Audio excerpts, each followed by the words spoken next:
In the year 1675, in Bedford, England, En el año 1675, en Bedford, Inglaterra, el famoso predicador puritano y escritor John Bunyan fue arrestado por predicar públicamente sin permiso y fue encarcelado durante 6 meses. Previamente, él había pasado 12 años en prisión, donde escribió muchos libros y folletos. Así que, en lugar de ver este nuevo encarcelamiento como una gran tragedia, lo tomó con un punto de vista optimista. Él escribió: «He estado sin escribir mucho tiempo. Quizá esto más que una prisión es como una oficina en la que puedo alcanzar el mundo con el mensaje de Cristo».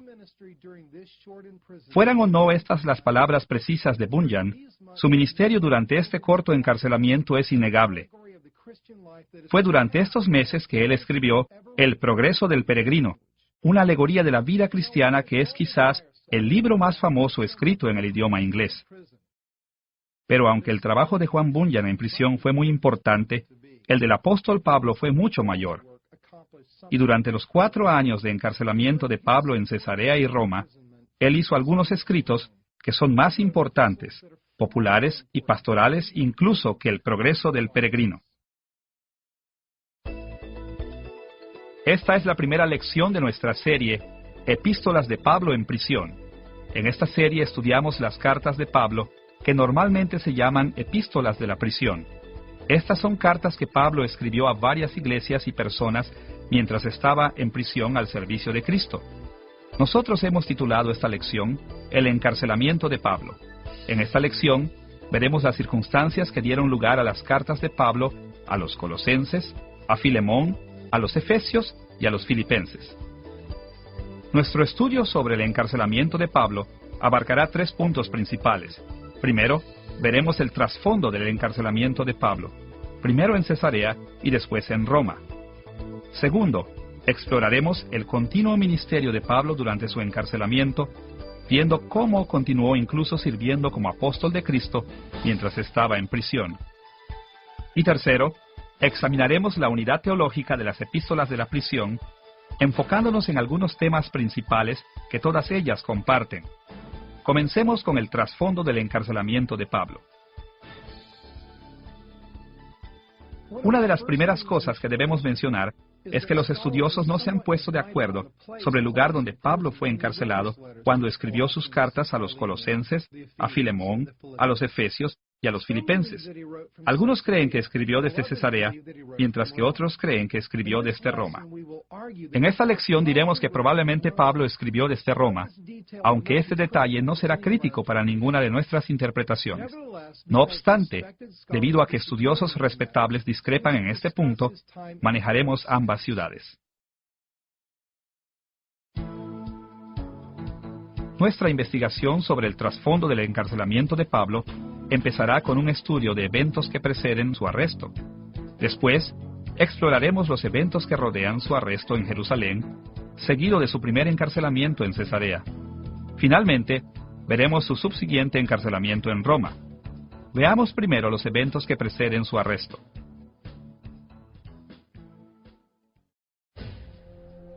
Casi al final del tercer viaje misionero de Pablo, probablemente alrededor del año 56 o 57 después de Cristo, Pablo y sus compañeros de viaje viajaban de Asia Menor a Jerusalén principalmente por barco. Su intención era entregar los fondos a los cristianos pobres en Jerusalén que padecían hambre. En su camino, se detuvieron en Mileto, donde Pablo se encontró con los ancianos de la ciudad cercana de Éfeso. Durante esta reunión, Pablo reveló que el Espíritu Santo le había advertido de que sería encarcelado cuando llegara a Jerusalén. Leemos sus palabras proféticas en Hechos capítulo 20, versículos 22 al 24. Ahora, he aquí, ligado yo en espíritu, voy a Jerusalén sin saber lo que allá me ha de acontecer, salvo que el Espíritu Santo por todas las ciudades me da testimonio, diciendo que me esperan prisiones y tribulaciones. Pero de ninguna cosa hago caso, ni estimo preciosa mi vida para mí mismo, con tal que acabe mi carrera con gozo, y el ministerio que recibí del Señor Jesús, para dar testimonio del Evangelio de la gracia de Dios. En muchas de las ciudades que Pablo visitó, los creyentes profetizaron que encarcelarían a Pablo. pero el Espíritu Santo compelió a Pablo hacia ese encarcelamiento. Así que Pablo sabía que estas profecías no eran para disuadirlo de su curso, sino para prepararlo para sus próximas penalidades. Pablo tenía muchos enemigos en Jerusalén y sabía que podría ser arrestado y encarcelado cuando llegara, pero también sabía que este sufrimiento era parte del plan de Dios para él. De Mileto, Pablo y su compañía navegaron a Cos, después a Rodas y luego a Pátara. En Pátara tomaron una nave que los llevó por Chipre antes de llegar a Tiro. En Tiro el Espíritu Santo movió a muchos más creyentes para advertir a Pablo de las próximas penalidades en Jerusalén. Pero aún así, Pablo tuvo perseverancia para alcanzar su meta. De Tiro el grupo navegó a Tolemaida y después a Cesarea, en la costa de Samaria. Debido a que había tantas ciudades llamadas Cesarea en el mundo antiguo, a esta ciudad en particular a veces se le llama Cesarea Marítima para distinguirla de las otras. Durante su estancia en Cesarea Marítima, Pablo fue advertido otra vez de no ir a Jerusalén. En una escena dramática muy conocida, el profeta Agabo ató sus propias manos y pies como una señal profética, advirtiendo que Pablo sería arrestado y privado de su libertad si continuaba hacia Jerusalén. Es fácil entender por qué los amigos de Pablo no querían que fuera arrestado. Ellos probablemente temían por la seguridad de Pablo y no querían que lo dañaran. Pero Pablo sabía que Dios estaba planeando usar su arresto y encarcelamiento para llevar más allá el Evangelio. Como leemos en Hechos capítulo 21, versículo 13. Entonces Pablo respondió: Yo estoy dispuesto no solo a ser atado, mas aún a morir en Jerusalén por el nombre del Señor Jesús. Pablo entendió que su próximo encarcelamiento era una parte necesaria de su ministerio. Su encarcelamiento sería para el nombre del Señor Jesús. Es decir, el Espíritu Santo iba a usar el encarcelamiento de Pablo como un medio a favor del Evangelio y para ministrar a la iglesia. Y Pablo tenía buenas razones para confiar en el Espíritu Santo conforme enfrentaba estos peligros. Anteriormente, durante su segundo viaje misionero, Pablo había visto que el Espíritu Santo lo cuidaba. Según Hechos capítulo 16, versículos 6 al 10, Pablo había querido predicar el Evangelio en Asia y Bitinia, pero el Espíritu Santo le había prevenido. Aunque esto debió parecerle extraño a Pablo, obedeció al Espíritu y viajó a Troas. En Troas, Pablo recibió una visión que le reveló el plan de Dios. Pablo debía llevar el Evangelio a Macedonia. El trabajo de Pablo en Macedonia resultó ser bastante fructífero. Pero si Pablo hubiera desobedecido al Espíritu Santo predicando en Asia y Bitinia, él no habría podido predicar en Macedonia. A través de esta experiencia y muchas otras, Pablo llegó a saber que Dios trabaja de maneras misteriosas, y por lo tanto, él estaba listo para seguir la dirección del Espíritu hacia Jerusalén, sin importar lo que allí pasara. Para Pablo era suficiente saber lo que Dios quería que él hiciera y confiar en que Dios usaría este sufrimiento para lograr algo maravilloso e inesperado. Con este conocimiento limitado de su futuro, pero también con la confianza segura en el Espíritu de Dios, Pablo estaba dispuesto a enfrentar la prisión. Terminó su tercer viaje misionero, viajando a Jerusalén, probablemente por el año 57 después de Cristo. Según el capítulo 20 de Hechos, versículo 16, él pudo haber llegado cerca del tiempo de Pentecostés, más o menos a principios del verano. Ahora que estamos familiarizados con los eventos que preceden el arresto de Pablo, estamos en posición de investigar las circunstancias de su arresto en Jerusalén. ¿Cómo entró Pablo en conflicto con las autoridades en Jerusalén? ¿Por qué fue encarcelado?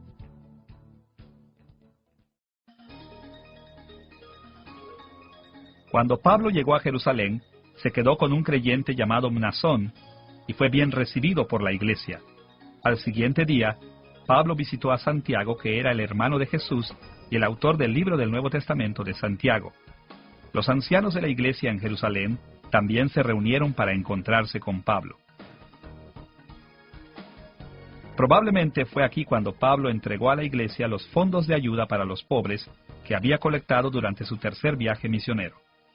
Por las cartas anteriores de Pablo, como la de Romanos y Primera y Segunda de Corintios, sabemos que Pablo estaba muy interesado con el papel que estos fondos jugarían, no solo ayudando a los cristianos pobres en Jerusalén, sino también en reconciliar a los judíos creyentes y los gentiles.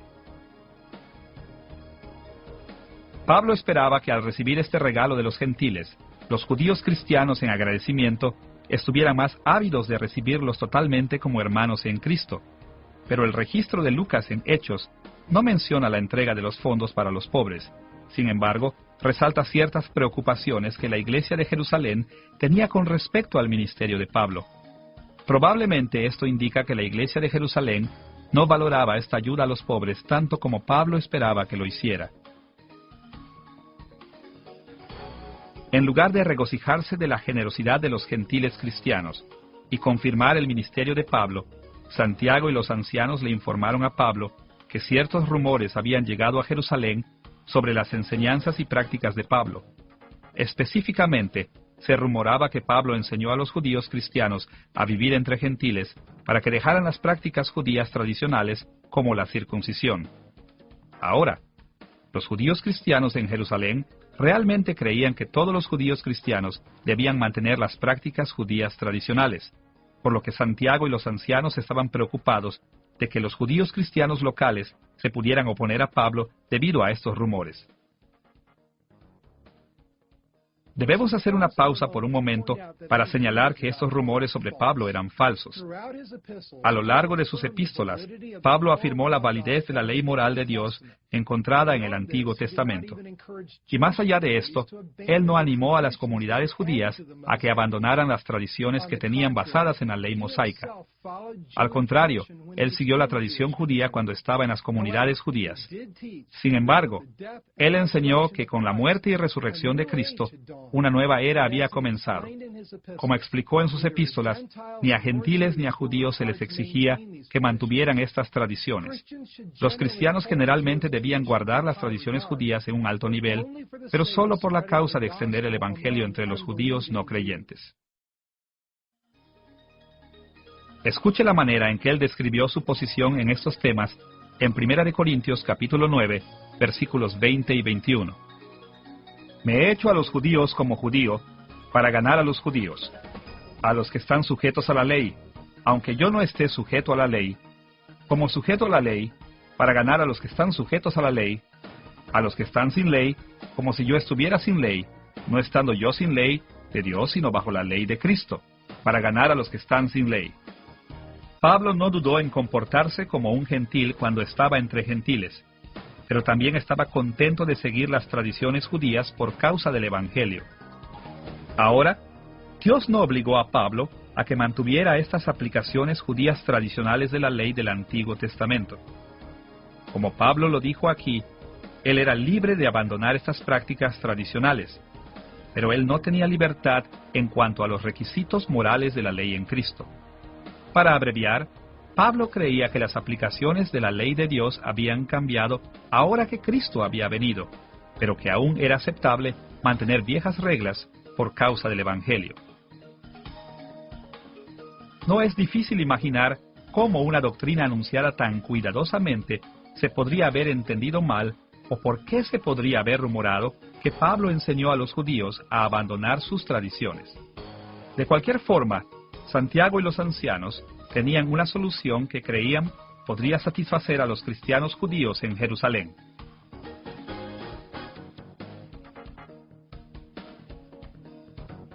Específicamente, sugirieron que Pablo demostrara su compromiso con la ley mosaica participando en los rituales del templo en Jerusalén.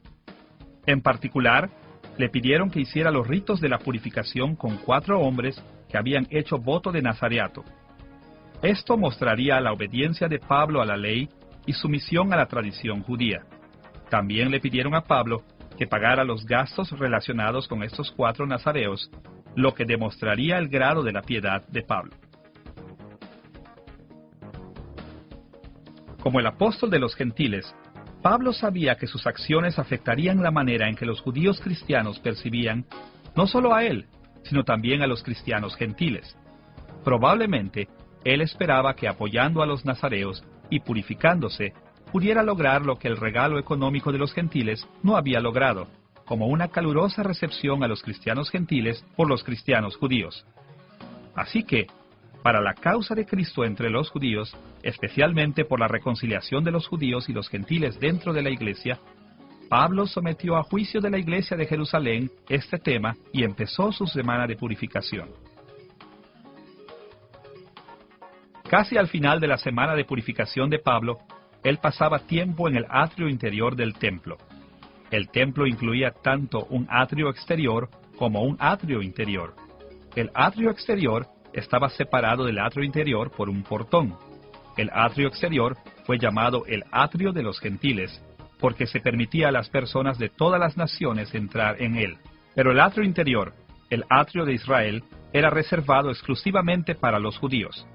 Los gentiles que entraban en el atrio de Israel eran responsables hasta la muerte. Mientras Pablo estaba en el atrio de Israel, lo reconocieron algunos judíos de Asia Menor. Ellos eran probablemente judíos no creyentes, en lugar de cristianos convertidos del judaísmo. Antes, estos mismos judíos habían visto a Pablo con un hombre llamado Trófimo, que acompañaba a Pablo a Jerusalén. Trófimo también era de Asia Menor, y los judíos asiáticos sabían que él era un gentil.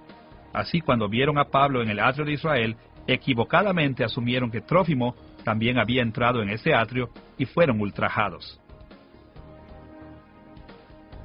En respuesta a estos judíos pusieron a la ciudad en contra de Pablo, y un grupo de revoltosos enfadados lo echó del atrio de Israel, intentando matarlo.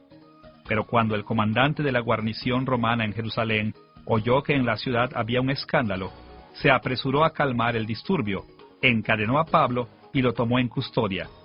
El comandante, un hombre llamado Claudio Lisias, inicialmente planeó azotar a Pablo para obligarlo a explicar el enojo de la muchedumbre, pero se detuvo en cuanto vio que Pablo era ciudadano romano. Como ciudadano de Roma, Pablo tenía derecho a protecciones legales especiales, incluyendo el derecho a no ser encerrado o golpeado sin un juicio. Al día siguiente, Lisias llevó a Pablo ante el concilio, el cuerpo gobernante judío, para aclarar las demandas en contra de él. Al parecer, ningún testigo comprobó que Trófimo había entrado en el atrio de Israel, por lo que Pablo estuvo en libertad de defenderse al explicar por qué tantos judíos se habían ofendido con sus enseñanzas. Como leemos en Hechos capítulo 23, versículos 6 al 8, entonces Pablo, notando que una parte era de saduceos y otra de fariseos, alzó la voz en el concilio: «Varones hermanos, yo soy fariseo, hijo de fariseo. Acerca de la esperanza y de la resurrección de los muertos se me juzga».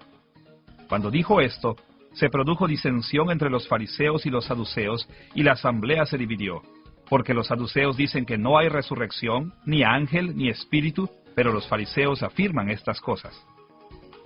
Pablo dijo que los saduceos estaban en su contra porque él era un fariseo y que el evangelio que predicaba coincidía con las enseñanzas de los fariseos en muchos puntos. De hecho, esto era cierto, sobre todo con respecto a la resurrección. Los saduceos no creían en la resurrección corporal de los muertos y, como resultado, ellos no tolerarían las enseñanzas cristianas de Pablo sobre la resurrección de Cristo. En el día anterior, Pablo se había dirigido al grupo de revoltosos enfadados, explicándoles que Jesús se había levantado de entre los muertos y se le había aparecido en una visión, y que le había explicado el Evangelio. Así que cuando Pablo proclamó al concilio que él predicaba un evangelio basado en su visión del Cristo resucitado, se ganó un poco de simpatía de los fariseos. Una vez que los fariseos comprendieron que Pablo se sentía fariseo y concordaba de muchas maneras con sus creencias, empezaron a defenderlo en el concilio. Pero los saduceos no cedieron, y la reunión se volvió sumamente violenta. Así que una vez más, Lisias tomó a Pablo en custodia. Al día siguiente, Lisias pretendía presentar a Pablo una vez más ante el concilio para llegar al fondo de las acusaciones en contra de él. Pero el sobrino de Pablo advirtió a Lisias que 40 judíos celosos planeaban emboscar y dar muerte a Pablo antes de que él pudiera llegar al concilio. Ahora, como Pablo era ciudadano romano, Lisias estaba obligado a protegerlo. Así que en lugar de enviarlo al concilio, llevó a Pablo fuera de Jerusalén, a la ciudad vecina de Cesarea Marítima, y lo puso en custodia de Félix, el gobernador de la provincia romana de Judea. Ahora que hemos repasado las circunstancias del arresto en Jerusalén de Pablo, debemos fijar nuestra atención en su encarcelamiento en Cesarea, ante la custodia de Marco Antonio Félix, el gobernador de Judea.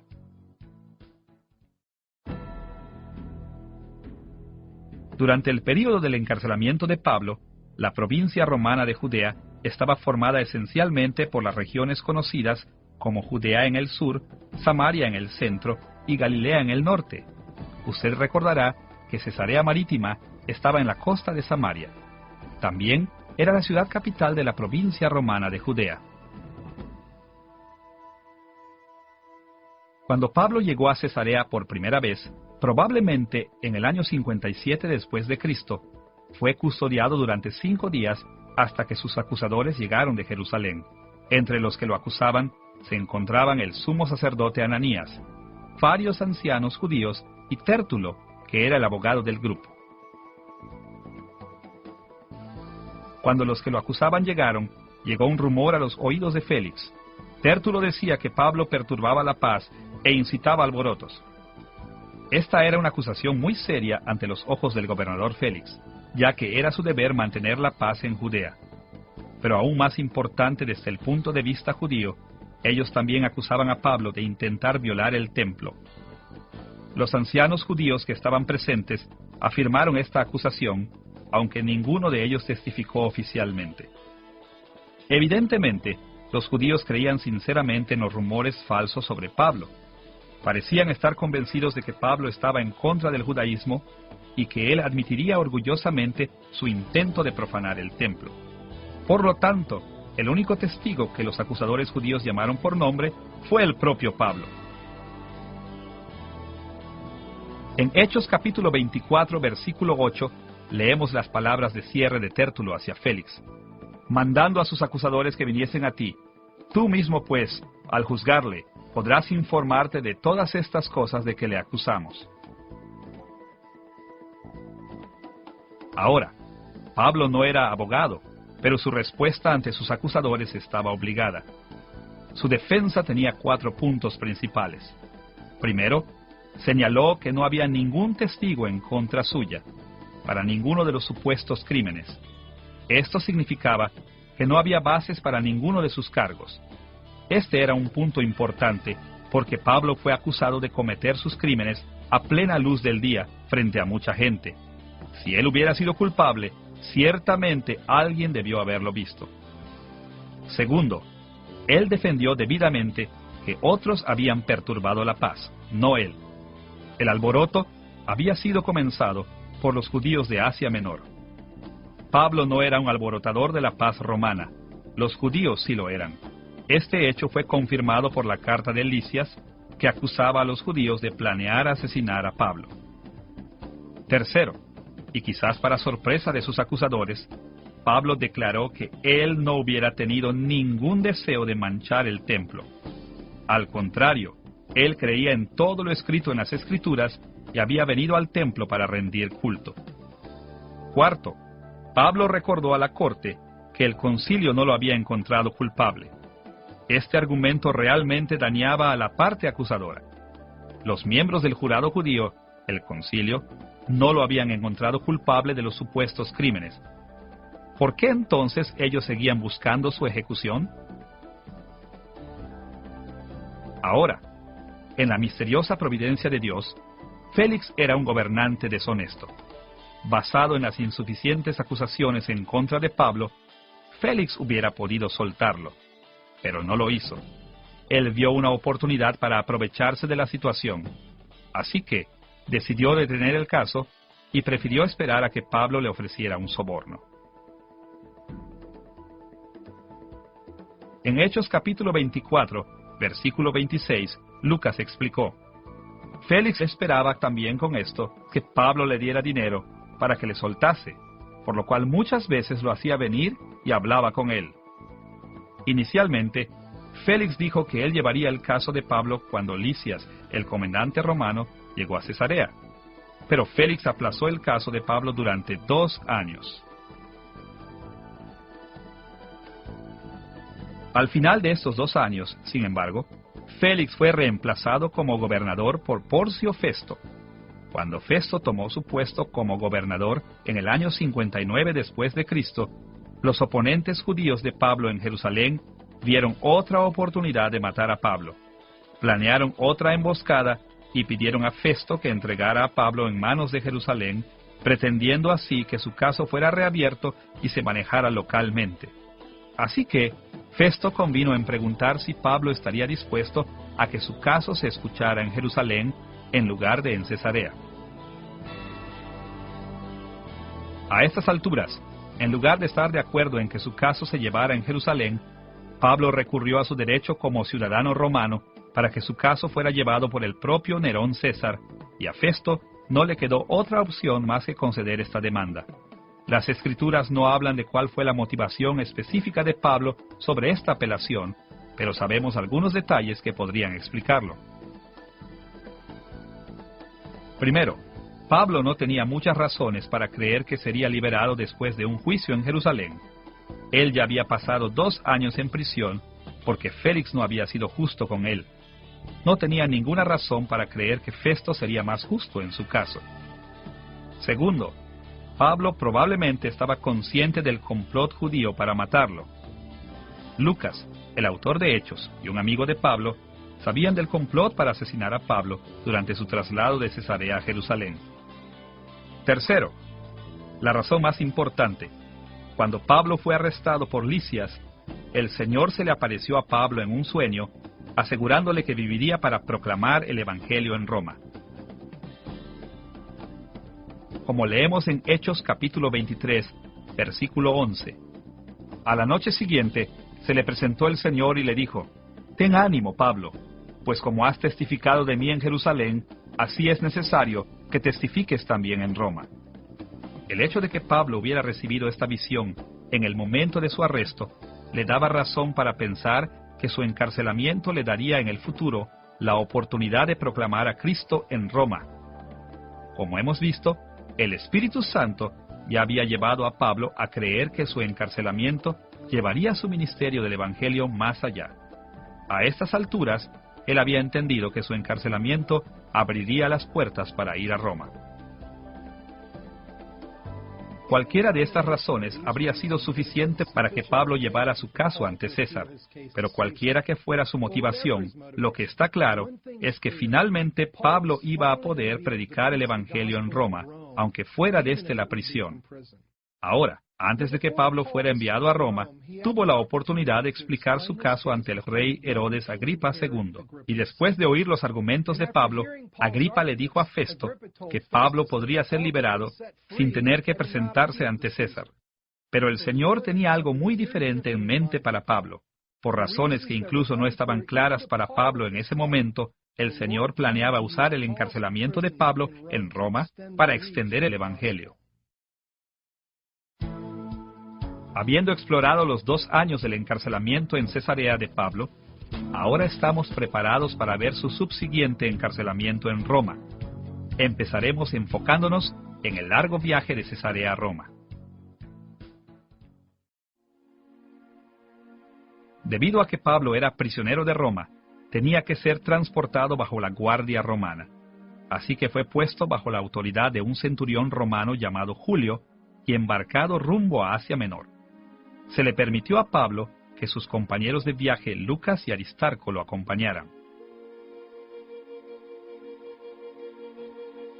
El barco navegó de Cesarea probablemente a fines del año 59 después de Cristo. Primero llegaron a Sidón, en donde a Pablo le fue permitido visitar a algunos de sus amigos. De Sidón navegaron pasando por Chipre y a lo largo de la costa de Cilicia y Panfilia, antes de llegar a Mira, en la región de Licia. En Mira, abordaron una nave hacia Italia. A partir de este punto, navegaron con mal tiempo. Llegaron hasta Gnido y se vieron forzados a cambiar de rumbo hacia el sur, navegando hacia la isla de Creta, hasta llegar finalmente a buenos puertos. Como ya era invierno, el clima era peligroso para navegar. Los peligros de navegar en este tiempo llevaron a Pablo a aconsejarle al centurión Julio que no zarpara hacia Italia. Aunque pudiera parecer ilógico que Pablo aconsejara a marineros expertos, es importante recordar no solo que él tenía la visión profética, sino también, según 2 de Corintios capítulo 11, versículo 25, que Pablo había sobrevivido 3 naufragios antes de esto. Pablo quería predicar el Evangelio en Roma. Él no les aconsejó que no navegaran porque quisiera evitar su destino a Roma, sino porque quería llegar a Roma sano y salvo. De cualquier manera, el capitán y dueño del barco convenció a Julio de que su viaje tendría éxito, y la nave partió una vez más. No mucho tiempo después, se encontraban dentro de una tormenta violenta, llevándolos hasta muy adentro del mar Mediterráneo. La tormenta duró 2 semanas, tiempo durante el que Pablo ministró a los que estaban a bordo y los animó diciéndoles que Dios le había revelado que todos sobrevivirían. Más adelante, la nave golpeó un arrecife cerca de la isla de Malta y se destruyó por el oleaje. Con la nave destruida, los marineros, los soldados, los prisioneros y todos los demás en la nave se quedaron en Malta. Pablo, sus compañeros y sus guardias permanecieron en Malta durante 3 meses, siendo bien atendidos durante este tiempo por los residentes de la isla. Durante la estancia de Pablo en Malta, ocurrieron algunos eventos notables. En una ocasión, Pablo fue mordido por una serpiente venenosa. Primero, los nativos tomaron esto como una señal de que Pablo era un asesino y esperaban que se muriera. Pero Pablo no se enfermó ni sufrió los efectos de la mordedura de la serpiente. Como resultado, los nativos cambiaron su manera de pensar sobre Pablo y empezaron a creer que él era un dios. Ahora sabemos por otros contextos que Pablo no les debe de haber permitido a los nativos continuar considerándolo un dios. Por ejemplo, cuando la gente de Listra confundió a Pablo con el dios Hermes, Pablo les dijo que él era solo un hombre y aprovechó la oportunidad para presentarles el Evangelio, por lo que podemos asumir que esto también es lo que hizo en Malta. Pablo también realizó muchas curaciones milagrosas en Malta. Su ministerio de sanidad empezó cuando sanó al padre de Publio. Publio era el jefe de los oficiales de Malta. Y cuando se difundió la noticia de que Pablo había sanado al padre de Publio, todos los demás que estaban enfermos en Malta también vinieron a Pablo y fueron sanados. 3 meses después, a principios del año 60 después de Cristo, el invierno había pasado. Así que Pablo, sus compañeros y guardias izaron velas una vez más hacia Italia. Saliendo de Malta, navegaron al norte hacia la isla de Sicilia, llegando a Siracusa. De Siracusa, navegaron rumbo a Regio, en la punta del sur de la península itálica. Cuando ellos dejaron Regio, un fuerte viento del sur los llevó rápidamente hasta la costa de Putuoli, donde los creyentes vinieron de los alrededores para visitar a Pablo. Después de una semana, Pablo finalmente se dirigió a Roma. Llegó a Roma a fines del año 60 después de Cristo y fue puesto bajo arresto domiciliario. Pablo vivió bajo arresto domiciliario en Roma durante 2 años, desde el año 60 hasta el año 62 después de Cristo. Durante este tiempo estuvo bajo custodia, pero se le permitía recibir visitas y enseñar libremente. Porque la dirección judía en Judea no había informado a los judíos romanos sobre el caso de Pablo, los judíos romanos tenían sus propias dudas acerca de Pablo. A través de sus predicaciones, algunos de ellos se convirtieron al cristianismo, pero otros rechazaron sus enseñanzas sobre Jesús y sus argumentos sobre el Antiguo Testamento. Lucas resumió la estancia de Pablo en Roma en Hechos capítulo 28, versículos 30 y 31. Y Pablo permaneció 2 años enteros en una casa alquilada y recibía a todos los que a él venían, predicando el reino de Dios y enseñando acerca del Señor Jesucristo abiertamente y sin impedimento. El arresto de Pablo en Jerusalén fue injusto, doloroso e incluso atentó contra su vida. Su encarcelamiento en Cesarea había sido una gran injusticia.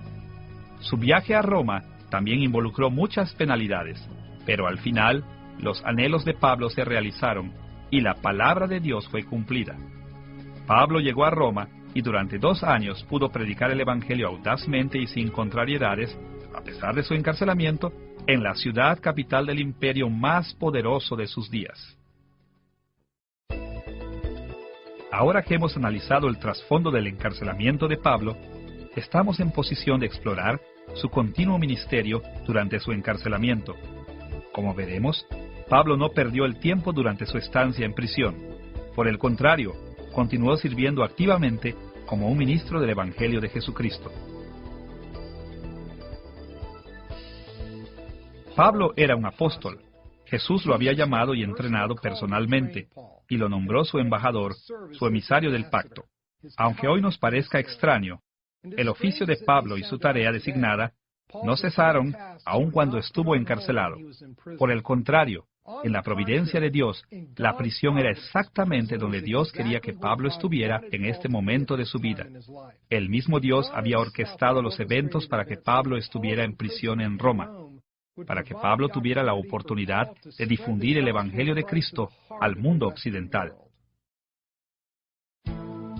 Tenemos 2 fuentes principales de información sobre el continuo ministerio del apóstol Pablo durante sus años de encarcelamiento. Por un lado, el libro de los Hechos nos dice muchas cosas sobre el ministerio de Pablo en ese momento.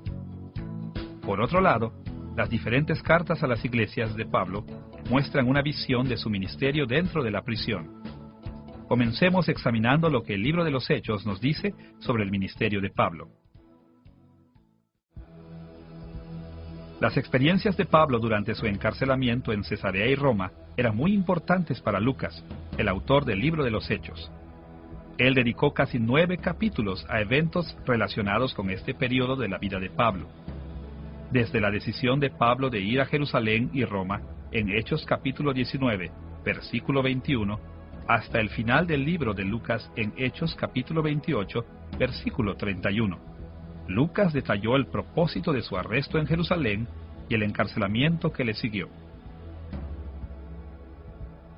Estos capítulos están llenos de detalles, pero por lo menos 3 temas principales aparecen en muchas ocasiones. El conocimiento del futuro sufrimiento de Pablo, su conocimiento del propósito de Dios en este sufrimiento que venía, y su conocimiento de la manera en que las bendiciones de Dios serían derramadas a través de su sufrimiento. Primero, Pablo estaba consciente de que su servicio a Cristo estaba a punto de traer grandes penas y sufrimiento a su vida. En Hechos capítulos 19 al 28, Lucas describió que Pablo tenía conocimiento sobre sus futuras penalidades. Pablo sabía que sería encarcelado y sospechaba que tal vez incluso lo matarían. Por ejemplo, escuche estas palabras de su discurso a los ancianos efesios en Hechos capítulo 20, versículos 22 al 25. Ahora, he aquí, ligado yo en espíritu, voy a Jerusalén sin saber lo que allá me ha de acontecer, salvo que el Espíritu Santo por todas las ciudades me da testimonio, diciendo que me esperan prisiones y tribulaciones, ni estimo preciosa mi vida para mí mismo. Yo sé que ninguno de todos vosotros verá más mi rostro. Después, en Hechos capítulo 21, versículo 13, les dijo a los creyentes en Cesarea: porque yo estoy dispuesto, no solo a ser atado, mas aún a morir en Jerusalén por el nombre del Señor Jesús. Pablo estaba consciente de las dificultades que le esperaban en su servicio a Cristo y su Evangelio, e incluso estaba dispuesto a ser martirizado.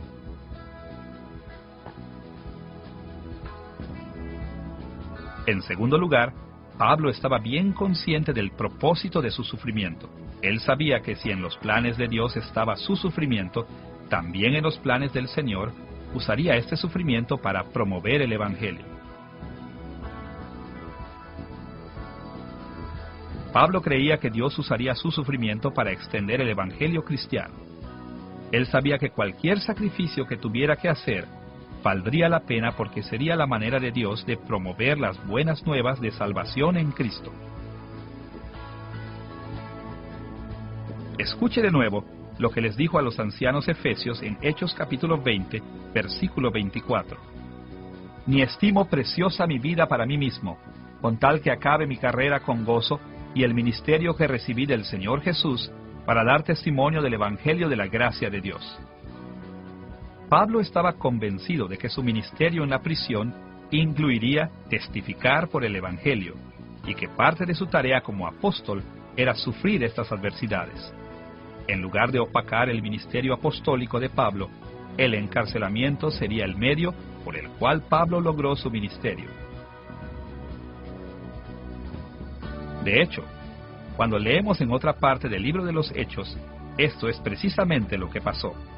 En Hechos capítulo 22, versículos 1 al 21, leemos que cuando Pablo fue arrestado en Jerusalén, presentó su testimonio cristiano a la multitud. Esto lo guiaba hacia su muerte.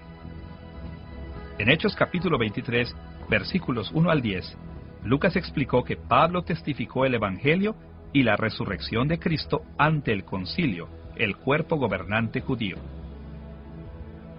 Entonces, en Hechos capítulo 24, versículos 14 al 26, aprendemos que Pablo proclamó el Evangelio a la corte cesarea, tanto públicamente a su audiencia como personalmente al gobernador Félix y su esposa judía Drusila. También se nos ha dicho que Félix estuvo hablando regularmente con Pablo por un período de 2 años. Continuando en Hechos capítulo 25, versículo 18, al capítulo 26, versículo 29, Lucas nos dice que Pablo proclamó el Evangelio al nuevo gobernador Festo, así como al rey judío Agripa y su esposa Berenice. También en Hechos capítulo 28, versículos 23 al 31, Lucas explica que Pablo regularmente predicaba el Evangelio del reino de Dios a todos los que venían a verlo en Roma. En Hechos capítulo 23, versículo 11, las palabras de Cristo a Pablo resumen el propósito de todo este sufrimiento. Ten ánimo, Pablo, pues como has testificado de mí en Jerusalén, así es necesario que testifiques también en Roma. Pablo sufrió para extender las buenas nuevas de Cristo desde Jerusalén hasta Roma. En tercer lugar, Pablo estaba muy consciente de las bendiciones de Dios sobre su ministerio durante este tiempo. El registro de Lucas en Hechos capítulos 19 al 28 deja claro que el testimonio del Evangelio de Pablo se extendió con las grandes bendiciones del Espíritu de Dios. Lucas también nos dice que el ministerio de Pablo incluía otras cosas que le ayudaban a proclamar el Evangelio y las aplicaba a la vida de las personas. Por ejemplo, recibió e interpretó visiones para proteger la vida de los que iban en el barco que chocó con el arrecife. Sanó al enfermo en Malta. Asimismo, atendió las necesidades individuales de los creyentes que vinieron a verlo. Además de la información que está en el libro de los Hechos, podemos aprender mucho sobre el ministerio continuo de Pablo durante su encarcelamiento, de sus cartas del Nuevo Testamento a las iglesias en Colosas, Éfeso, Filipos y al hombre colosense Filemón. Hay muchas maneras de resumir el ministerio de Pablo, pero por lo menos hay 4 temas principales.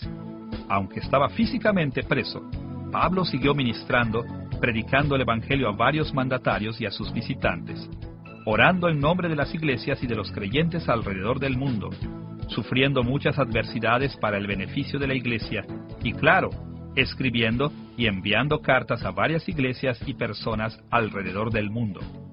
Primero, Pablo predicó el Evangelio durante este tiempo. Como hemos visto, Pablo soportó la prisión principalmente para ganar nuevas oportunidades de proclamar el Evangelio, y sus cartas de la prisión confirman esta idea. Esto lo vemos no solo porque él mismo se identificaba regularmente como embajador de Cristo en sus cartas, sino también en las oraciones que pedía de las iglesias a las que él les escribió. Por ejemplo, escuche su petición en Efesios capítulo 6, versículos 19 al 20. Oren por mí, a fin de que al abrir mi boca me sea dada palabra para dar a conocer con denuedo el misterio del Evangelio, por el cual soy embajador en cadenas, que con denuedo hable de él como debo hablar. Pablo sabía que, incluso en su prisión, su principal responsabilidad era proclamar el Evangelio, por lo que le pidió a los efesios que oraran por él para que tuviera la fuerza para cumplir su responsabilidad apostólica. Similarmente, en Colosenses capítulo 4, versículos 3 y 4, escribió: orando también al mismo tiempo por nosotros, para que el Señor nos abra puerta para la palabra, a fin de dar a conocer el misterio de Cristo, por el cual también estoy preso, para que lo manifieste como debo hablar. Pablo quería que oraran por él, para que tuviera la oportunidad de predicar el Evangelio y poder aprovechar las buenas oportunidades que se le presentaran.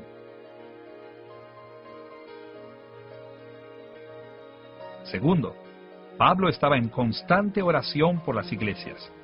Según las cartas de Pablo, su ministerio se extendió más allá de proclamar el Evangelio a los no creyentes. También incluía constantes oraciones por las distintas iglesias y creyentes alrededor del mundo. Prácticamente, lo más seguro es que el encarcelamiento de Pablo, de hecho, haya incrementado el tiempo que usaba para la oración. Durante sus viajes misioneros, generalmente estaba ocupado viajando o incluso trabajando para sostenerse económicamente. Pero en prisión, él no tenía nada que hacer, ningún lugar para viajar y pocas distracciones. Esto le daba mucho tiempo para orar, y por el testimonio de sus cartas, parece que Pablo usó mucho de este tiempo en orar por otros. Escuche el testimonio de Pablo en cuanto a sus oraciones por otros creyentes en Efesios capítulo 1, versículos 16 al 18. No ceso de dar gracias por vosotros, haciendo memoria de vosotros en mis oraciones, para que el Dios de nuestro Señor Jesucristo os dé espíritu de sabiduría y de revelación, alumbrando los ojos de vuestro entendimiento. Pablo oraba constantemente y de forma regular por los efesios. Él creía que la oración era poderosa y esperaba que Dios honrara sus oraciones bendiciendo a los efesios.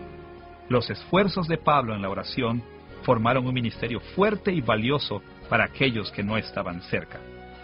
De una manera muy parecida, en Filipenses capítulo 1, versículos 3 al 9, él explicó que oraba regularmente por la iglesia de Filipos. Doy gracias a mi Dios siempre que me acuerdo de vosotros, siempre en todas mis oraciones, rogando con gozo por todos vosotros. Y esto pido en oración, que vuestro amor abunde aún más y más en ciencia y en todo conocimiento. Y en Colosenses, capítulo 1, versículo 9, leemos sobre su compromiso con la iglesia en Colosas.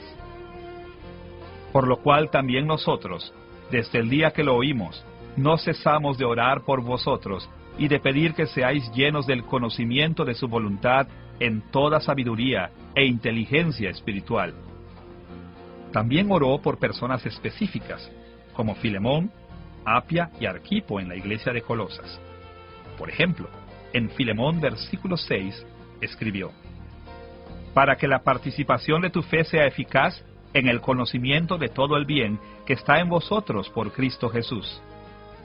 En todos estos pasajes, vemos que Pablo se comprometió a orar por sus compañeros creyentes, buscando muchas bendiciones de Dios para ellos.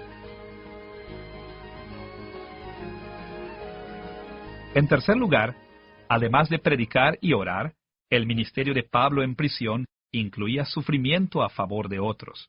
Ahora, en sí mismo, el sufrimiento es un agobio, no un ministerio.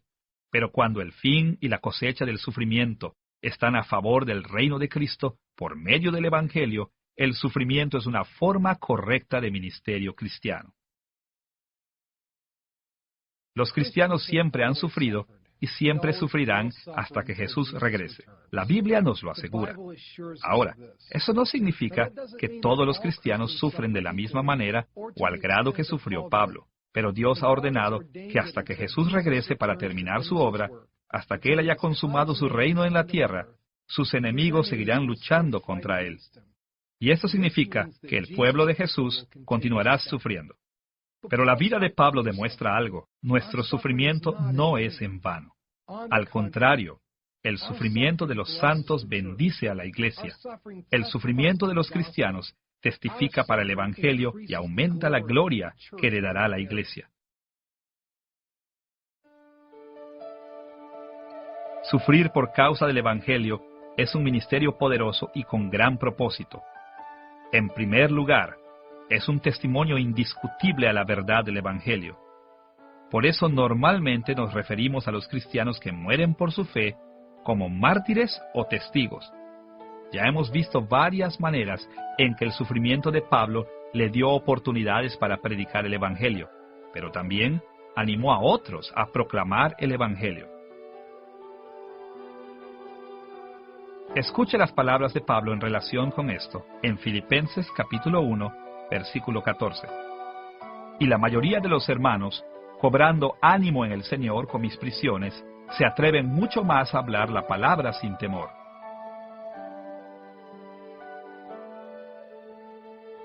Además de esto, es correcto pensar en el sufrimiento como un ministerio porque les asegura beneficios a otros.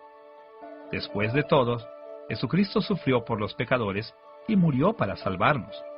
Y las Escrituras nos enseñan a seguir el ejemplo de Jesús, específicamente sufriendo por causa de otros. Como creyentes, debemos estar dispuestos a sufrir penalidad e incluso la muerte por el beneficio de otros, y debemos estar agradecidos del sufrimiento que otros llevan por esta causa. Cuando el apóstol Juan escribió en 1 de Juan capítulo 3, versículo 16, «En esto hemos conocido el amor, en que Él puso su vida por nosotros. También nosotros debemos poner nuestras vidas por los hermanos». Pablo lo creyó.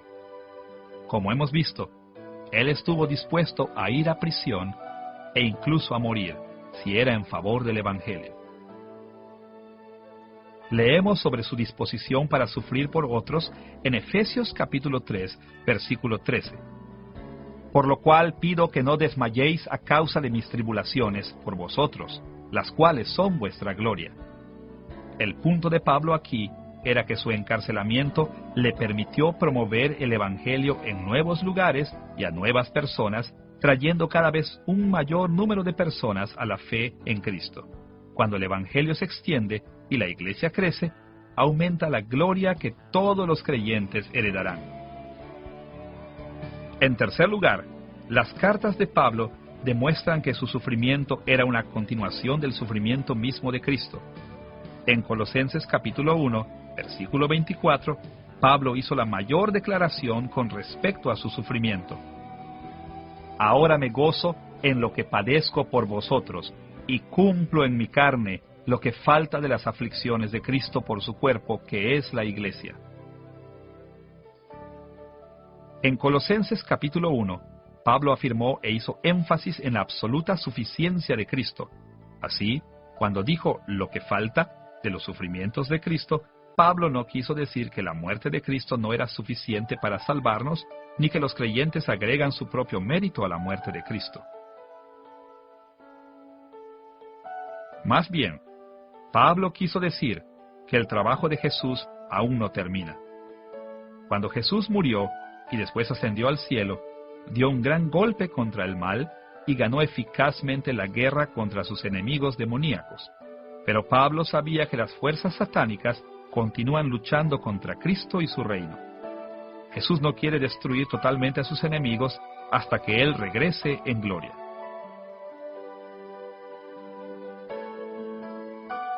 Hasta entonces, la iglesia debe seguir con el sufrimiento que Dios nos ha mandado. Y debido a que Jesús nos ama tiernamente, y a que se hace uno mismo con todos los creyentes, Él sufre cuando nosotros sufrimos. En un sentido muy real, el sufrimiento de la Iglesia es el sufrimiento de Cristo. Este es justo el punto que el mismo Jesús comunicó a Pablo durante la conversión de Pablo en el camino a Damasco. Pablo, entonces conocido como Saulo, perseguía a cristianos activamente, mandándolos a prisión y buscando sus muertes. Pero mientras iba rumbo a Damasco para arrestar a los cristianos de ese lugar, Jesús lo encontró en el camino, lo derribó al suelo y le reveló la verdad. Esa parte de la conversación entre Jesús y Pablo está registrada en Hechos capítulo 9, versículo 5. Él dijo, ¿quién eres, Señor? Y le dijo, yo soy Jesús, a quien tú persigues. Jesús le dejó claro a Pablo que perseguir a los creyentes es perseguir al mismo Jesús, y por consiguiente, cuando un creyente sufre, Jesús también sufre. En resumen, entonces, Cristo debe sufrir hasta su regreso, y Él sufre a través del sufrimiento de su cuerpo, la Iglesia. Pero cuando su sufrimiento termine, finalmente derrotará a todos sus enemigos por completo y glorificará a su Iglesia. Pablo tuvo el privilegio de ayudar a Cristo a cumplir con ese sufrimiento. Además de indicar que predicó, oró y sufrió como apóstol, las cartas de Pablo también demuestran que se comprometió fuertemente con el ministerio escribiendo mientras estaba preso. El ministerio de escritura de Pablo, durante los años de su encarcelamiento, se muestra en las cartas del Nuevo Testamento a las iglesias en Colosas, Éfeso, Filipos y al hombre colosense Filemón. A través de estas cartas, Pablo pudo llevar el ministerio pastoral apropiado a personas e iglesias. Y gracias a que estos escritos se han conservado para nosotros en el Nuevo Testamento, el ministerio de Pablo se ha multiplicado a lo largo de todo el mundo durante los últimos 2000 años. Los escritos de Pablo revelan un ministerio enriquecido a las personas e iglesias con quienes mantenía una relación. Él sabía muchas cosas sobre sus circunstancias y sobre ellos personalmente. Como resultado, Pablo pudo dirigirse a problemas específicos que concernían a sus lectores, tanto personales como teológicos. Incluso a algunos les dio instrucciones personales por nombre. A pesar de su imposibilidad de viajar, el ministerio de Pablo estaba bien informado y encajaba perfectamente a las situaciones específicas de las personas e iglesias a quienes les escribió. Considere, por ejemplo, que en su carta a los Filipenses, Pablo entró en el ministerio pastoral exhortando a dos mujeres, Evodia y Síntique, a reconciliarse entre sí. Estas eran mujeres que Pablo conocía, mujeres que habían laborado junto con él, pero que habían entrado en discordia. La preocupación de Pablo por ellas era personal y de amor, y la solución a su problema iba con un cariño profundo. Las palabras para ellas las leemos en Filipenses capítulo 4, versículo 2. Ruego a Evodia y a Síntique que sean de un mismo sentir en el Señor. De una manera muy parecida, Pablo también exhortó a la conciliación entre creyentes en el libro de Filemón. Allí intercedió a favor de un esclavo llamado Onésimo, quien había huido de su amo colosense Filemón. De hecho, todo el libro de Filemón está dedicado a pedirle a Filemón que reciba en gracia a Onésimo. Según la carta de Pablo a Filemón, después de huir, Onésimo había buscado a Pablo, el amigo de Filemón. Y bajo el ministerio de Pablo, Onésimo se volvió cristiano. Es más, Onésimo permaneció con Pablo y lo atendió en la prisión. Así que, el ministerio de Pablo hacia Onésimo y Filemón era profundamente personal y se preocupó como su pastor y su amigo por reconciliarlos en su relación. Pablo también dirigió sus cartas a los problemas teológicos que envolvían a la iglesia en general, proveyendo instrucción con autoridad apostólica con mano pastoral. Su ministerio de enseñanza como representante con autoridad de Cristo no flaqueó durante su encarcelamiento. Más bien, Pablo continuó proporcionando revelaciones infalibles de verdad durante ese tiempo y continuó aplicando esa verdad a la iglesia por medio de sus cartas. Como hemos visto, tanto el libro de los Hechos como las cartas de Pablo del Nuevo Testamento indican que Pablo estaba activamente involucrado en el ministerio durante su encarcelamiento. Él sabía que Dios le había mandado la prisión como una oportunidad para propagar el Evangelio y para dar ejemplo a los santos. Así, inspirado con este conocimiento, dirigió un sólido ministerio de predicación, oración, sufrimiento y escritura, por el cual cumplió fielmente con todas sus encomiendas como un apóstol de Jesucristo. Ahora que hemos presentado el trasfondo del encarcelamiento de Pablo y hemos explicado su continuo ministerio durante su encarcelamiento, estamos listos para ver la unidad teológica de sus epístolas de la prisión. En esta sección, exploraremos algunos de los temas doctrinales que las epístolas de la prisión comparten en común y explicaremos cómo estos encajan en el sistema teológico más amplio de Pablo. Las cartas de Pablo de la prisión comparten algunos fundamentos doctrinales importantes. Básicamente, todas ellas testifican el mismo Evangelio. Pero más allá de esto, todas comparten una manera común de presentar ese Evangelio y tienden a dar énfasis a los mismos aspectos de ese Evangelio. Esto no quiere decir que son idénticas entre sí, pero hay un gran concepto que los une, un fundamento común del que todas ellas dependen. Y ese fundamento común es el hecho de que Jesucristo es el conquistador y gobernante de toda la creación.